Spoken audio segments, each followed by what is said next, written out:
चलिए आज हम ये क्वेश्चन ले रहे हैं आपके बुक का एग्जाम्पल नंबर 18 है use of the transfer of assets and use of the movable assets. इस पर मेरा क्वेश्चन है, कहता है श्री राम प्रकाश एक हैदराबाद में एक कंपनी में काम करते हैं और 30,000 रुपया मासिक वेतन उनको सैलरी मिलता है। पहला प्रिक्विटीज जो है रेंट फ्री हाउस से संबंधित है। रेंट फ्री हाउस में हमने बताए थे जब भी प्रिक्विटी निकालते हैं तो सबसे पहले इस बात को डिफाइन करते हैं गवर्नमेंट एम्प्लॉय या नॉन गवर्नमेंट। क्वेश्चन में पहले ही कह दिया वो कंपनी में काम करते हैं, अतः यह non government employ. Non government employ को भी हम लोग दो कैटेगरी में बांटे हुए थे, मकान नियोक्ता का ही है कि मकान नियोक्ता ने किराए पर लेकर दिया। क्वेश्चन के पहला लाइन में क्लियर स्पष्ट लिख दिया है यह मकान जो है वह हैदराबाद में कंपनी का खुद का है। तो यहाँ हमारा रूल चलेगा पॉपुलेशन वाला, और हैदराबाद शहर की जनसंख्या 25 लाख से अधिक होगा। जब हमारा किसी शहर की जनसंख्या 25 लाख से अधिक होता है तो हम सैलरी का क्या लेते हैं 15%। अब थोड़ा हम लोग बोर्ड पर देखेंगे, इसीलिए रेंट फ्री हाउस जो निकाल रहे हैं हम लोग तो 30,000 रुपया सैलरी है। अब मंथ हुआ 12 तो टोटल सैलरी 3,60,000। यहाँ बोनस कमीशन और ऑल टैक्सेबल अलाउंस की कोई चर्चा नहीं किया है, अतः सैलरी यहाँ टोटल बेसिक सैलरी ही होगा। तो 3,60,000 का 15% हमारा कितना आ गया 54,000। यही आपका value of rent free house होगा। अब इसका क्वेश्चन 2 इसका 2 पॉइंट की बातें करते हैं। 2 पॉइंट में देखिए कैमरा में जो यहाँ 2 चीज़ है। यहाँ इस क्वेश्चन को पढ़िएगा, कहता है कि जो फाइनेंशियल ईयर के 4 मंथ तक एम्प्लॉयर अपना कैमरा को दे दिया था यूज करने के लिए और उसके बाद उससे बेचा है। अतः यहाँ 2 हम रूल को फॉलो करेंगे। पहला यूज वाला, और यूज के बारे में हम पढ़ के भी आए हुए थे रूल में कि कोई भी एसेट्स का कोई भी एम्प्लॉयर का एसेट्स का यूज एम्प्लॉय करता है, यदि खरीद कर दिया होगा तो उसका कॉस्ट का 10%। तो यहाँ देखिए क्वेश्चन में वह 4 महीना, अब आप जोड़िएगा, कह रहा है कि 1/5 से लेकर खरीदा था और उसका यूज करने कितना मंथ कर रहा है 4 महीना, इसीलिए हमारा 90,000 10% तो 10/100 और कितना मंथ यूज कर रहा है 4 मंथ, तो 4/12 इसका प्रिक्विटीज का वैल्यू कितना हो गया 3,000। अब जब यूज कर रहा था उसके बाद इस कैमरा को क्या कर रहा है एम्प्लॉयर एम्प्लॉय के हाथ से बेच दिया। जब हम कोई एसेट्स को बेच देता है उसके रूल बताए थे। कह रहा है कि इसमें रूल था हमारा कि विद्युत से चलने वाली वस्तु के लिए 50% डिप्रिसिएशन निकालते थे रिड्यूसिंग मेथड से। मोटर कार के लिए हमारा था 20% से था। बट इन दोनों को छोड़कर अन्य कोई भी संपत्ति जब संपत्ति वह बेच देता है अपने एम्प्लॉय से तो वहाँ रूल था 10% depreciation every the complete year. तो यह देखिएगा, तो यहाँ हम इसका सबसे पहले निकालेंगे तो कितना वर्षों तक वहाँ पहले खरीदा था। क्वेश्चन में कह रहा है वो कैमरा आपको 1 मिनट 15 को खरीदा था, तो 15 से 16, 16 से 17, 17 से 18, मतलब 3 वर्ष कंप्लीट हुआ। हमें 3 वर्ष का डिप्रिसिएशन निकालना होगा। आई डिप्रिसिएशन पर निकालते हैं 90,000, 10% डिप्रिसिएशन का रेट होता है और 3 वर्ष है और फिक्स मेथड से निकाल रहे हैं, इसीलिए हम गुने एक ही बार में 3 कर लिए। तो टोटल डिप्रिसिएशन कितना हो गया 27,000।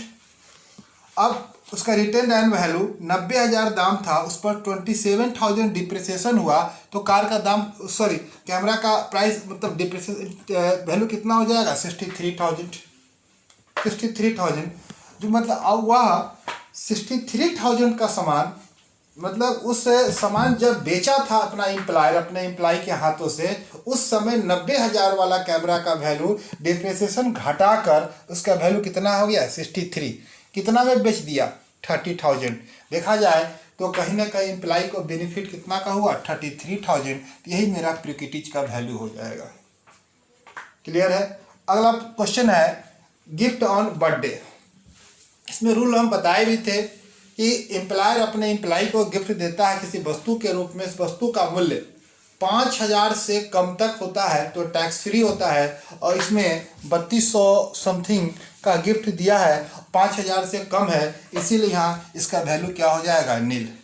अगला पॉइंट है, क्वेश्चन है, कह रहा है कि एम्प्लॉयर है इम्प्लाई का क्रेडिट कार्ड खरीदा था 24,000 में और उससे संबंधित और खर्चा कितना था 2,000। ये सारा का सारा बिल कौन पेमेंट कर दिया? एम्प्लॉयर। मैंने फर्स्ट वीडियो में बताया था कि इम्प्लाई का कोई लायबिलिटी का पेमेंट इम्प्लाई का कोई लायबिलिटी का पेमेंट उसके एम्प्लॉयर के द्वारा कर दिया जाता है। ये भी हमारा प्रिक्विटीज है। तो यहाँ टोटल देखा जाए तो 24,000 कार्ड का प्राइस और 2,000 अदर एक्सपेंस, टोटल 26,000। यदि ये उसका एम्प्लॉयर पेड नहीं करता तो किसको पेड करना पड़ता है? एम्प्लॉय को। अतः यहाँ एम्प्लॉय को बेनिफिट हुआ या प्रिक्विटीज हुआ, इसका वैल्यू कितना हो जाएगा? 26,000। अब हम पॉइंट नंबर 5 की बात करते हैं। यहाँ कार, यहाँ एक कार था, नियोक्ता के पास था। प्रीवियस ईयर से 2 वर्ष पहले वो कार खरीदा था 3 लाख में, और प्रीवियस ईयर में यह कार अपने एम्प्लॉय से 1,50,000 रुपया में बेच दिया।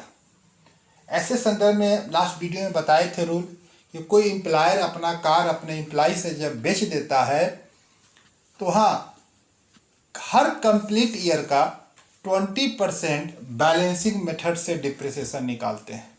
तो यहाँ 2 वर्ष तक तो पहले खरीदा था एम्प्लॉयर के द्वारा, तो पहला ईयर का डिप्रिसिएशन बोर्ड पर देखेंगे। Depreciation on the first year 3 lakh का 20% से कितना डिप्रिसिएशन हो गया? 60,000। कह सकते हैं उस वर्ष में कार का वैल्यू कितना हो गया? 2,40,000। फिर हम बात करते हैं सेकेंड ईयर की बात। सेकेंड ईयर में फिर 2,40,000 का 20% से डिप्रिसिएशन 48,000 होगा, तो रिटर्न डाउन वैल्यू से कितना हो जाएगा? 1,92,000।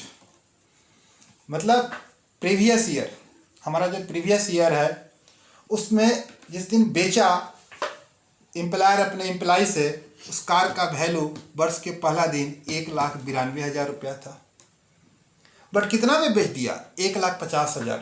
मतलब यही कार का जो 1,50,000 में बेचा, उस कार का प्राइस है 1,92,000। देखा जाए तो एम्प्लॉय का बेनिफिट कितना का हो गया? 42,000 का। ऐसे कार का प्रिक्विटीज का वैल्यू कितना हो जाएगा? 42,000।